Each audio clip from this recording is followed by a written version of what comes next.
avez bien entendu, c'est désormais un V8 qui ronronne sous le capot de la M3. D'une conception complètement nouvelle, ce V8 4 litres développe 420 chevaux pour un couple de 400 Nm. La zone rouge, elle, est atteinte à 8400 tours. Cette nouvelle BMW M3 est la plus puissante jamais produite. Fini aussi la boîte de vitesse SMG2, place aujourd'hui une mécanique à 6 rapports. La SMG3 est attendue en 2008.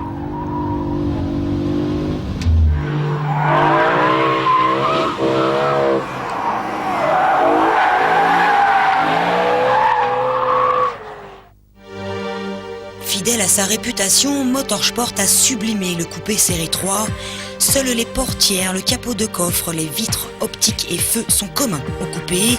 Tous les autres éléments de carrosserie ont été conçus uniquement pour la M3. Notamment le bouclier et les ailes avant. La M3 est surtout identifiable du premier coup d'œil grâce à son capot moteur surgonflé. Les bas de caisse sont également redessinés. Notre modèle est équipé de jantes de 18 pouces, du 19 est disponible en option. À l'arrière, on retrouve le logo M3, une lèvre aérodynamique sur le capot de coffre et un diffuseur d'air entouré de 2 doubles sorties d'échappement. Cette nouvelle M3 est tout simplement belle.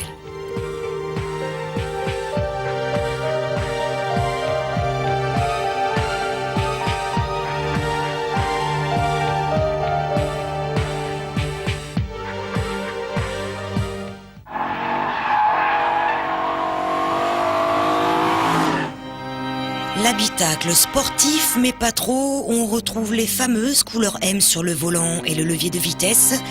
La finition, elle est irréprochable et de nombreuses possibilités de personnalisation exclusive à la M3 sont disponibles. Sa particularité, le conducteur peut configurer sa voiture à sa conduite, déjà avec la touche EDC qui propose 3 lois d'amortissement, puis en appuyant sur la touche DSC qui déconnecte le contrôle de stabilité, et enfin, grâce au système M-Drive, on peut aussi choisir entre 3 cartographies moteurs et ajuster la fermeté de la direction.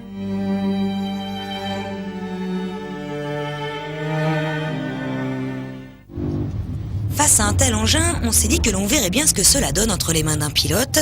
C'est donc Xavier Pompidou, pilote Porsche en Le Mans Series, qui s'est prêté au jeu sur le circuit de l'Ouest parisien.